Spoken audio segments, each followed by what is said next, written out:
1051.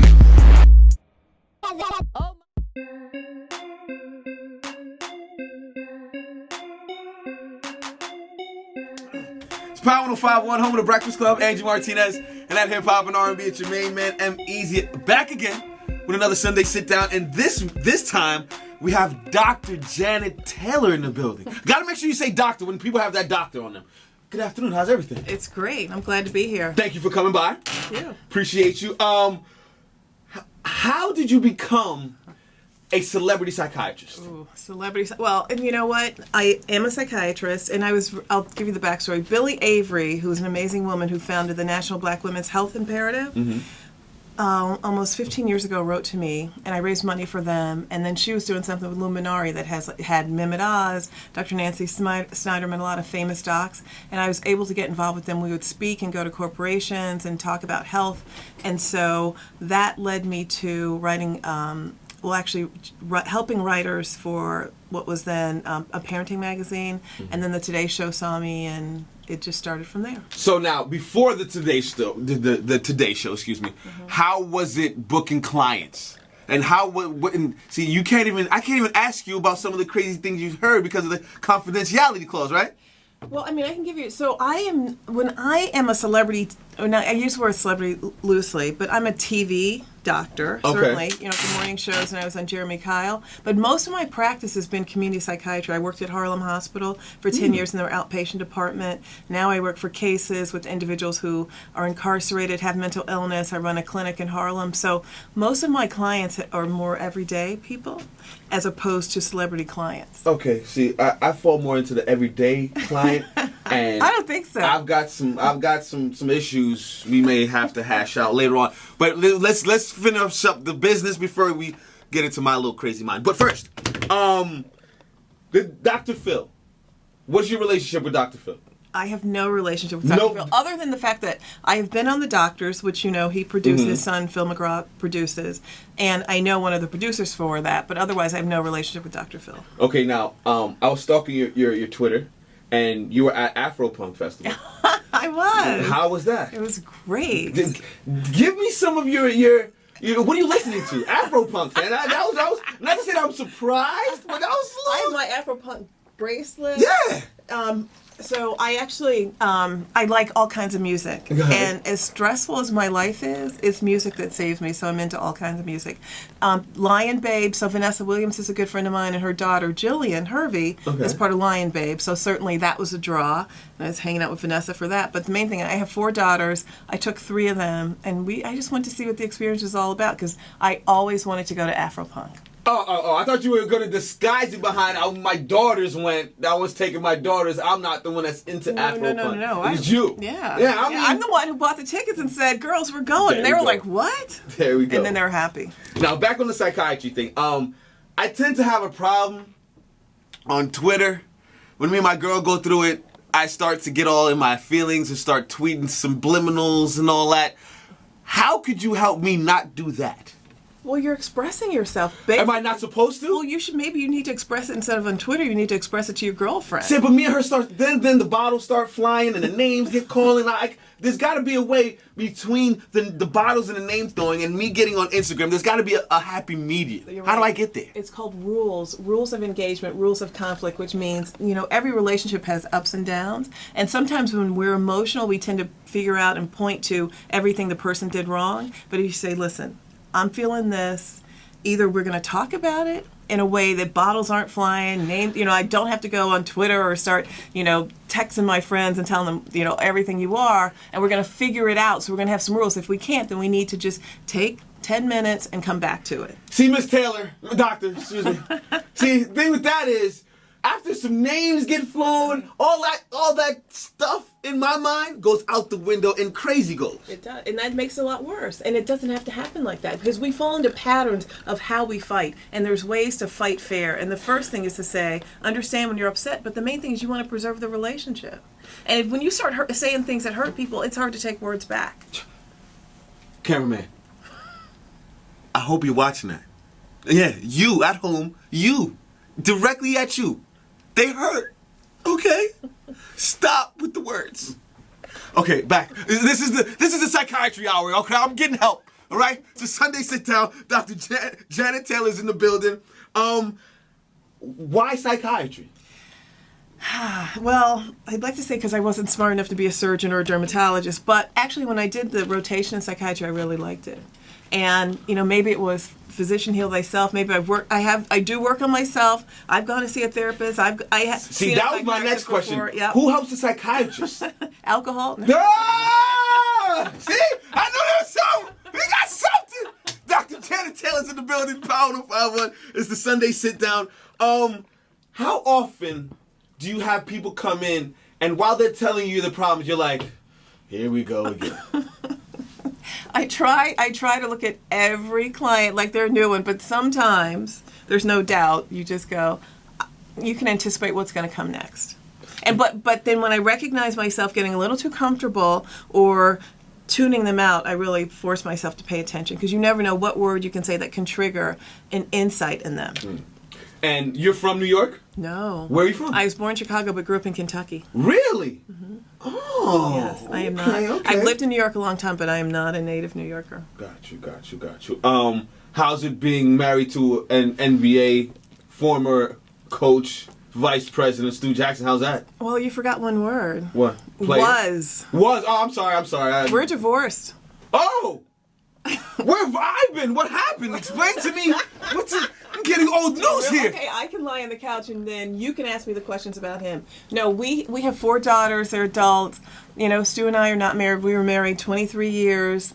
It was, I can't say it was a great time, but obviously, if you got divorced, But I had a lot of wonderful experiences from New York to Wisconsin to Vancouver, back to New York. But while we were married, I met amazing people, and it was fun being married to a basketball coach and all-star games, great seats, and I did meet really good people. But we're not married anymore. Gotcha. So, do you find yourself playing psychiatrist to your daughters? Absolutely. Like giving them real advice, not mom advice? It's mom, but it's also a little bit Dr. Mom advice. And they kind of look at me and go, we don't want to hear that right See, now. I want to know what Dr. Mom sounds like. What does that look like? Well, have you thought about, or what do you think, or maybe you should try? And they're like, you're annoying. Just be quiet. I just had my first son a couple months ago. He's 4 months. And me and my girl are kind of dealing with the transition of being 2 single turn-up people to 2 people that are having to be home and raising a child. What advice do you have for first-time moms and the psychological aspect of it? Well, as women, we think we can do it all, and we don't want to ask for help. And so I think the first rule is to ask for help. So, for instance, if you say, listen, I can watch, what's your son's name? Zachariah. I can watch Zachariah, you get some sleep, and she says, no, I have to do it. She needs to do it. It doesn't matter whether you can change him perfectly. It doesn't matter whether you can burp him perfectly. If you're offering to do it so she can get some sleep or some rest or just do her for a couple hours, she needs to do it. That's number one. Ask for help. The other is, you said something really important. You said 2. One of the best things that you can do for her and Zachariah is take really good care of her psychologically, emotionally, which, after we have a baby, our bodies change and we're all insecure. Now you're making me feel bad. Right? And so it's the flowers that are unexpected. It's the I love you, or how are you, or what can I do for you? But what about me, Janet? It's always what about me? Right now it's about her. It really is. Because she's the mother of your son. Sorry. She's the mother of your son. I'm sorry. Sounds like okay. You have something to work on there, I can tell, huh? Listen, we need to get her card because I'll be sitting on her couch soon. Okay, I'm trying to make this work, man. Anyway, Tri-State, Shemaine, man, EmEz, Power 105.1. Dr. Janet Taylor's in the building. How can I get in contact? How long have you been a psychiatrist first? Before I end? Almost 20 years. So I've been doing this a long time. So give me some. See, again, I feel like I'm doing bad by asking you to give me some confidentiality. Like, who are some of the craziest people you've had to sit across from? When I worked at Rikers, And I worked See, at Rikers. I'm mad at my handlers because she They worked don't at know that. Rikers. I did. I didn't know she worked at. I did. Go But ahead. I only lasted there 3 months because I have seen a lot and done a lot, but it was too much for me. Rikers scared you off. Yes. It didn't scare me. It just, I never felt completely safe there, and I couldn't work in an environment where I didn't feel safe the whole time I was there.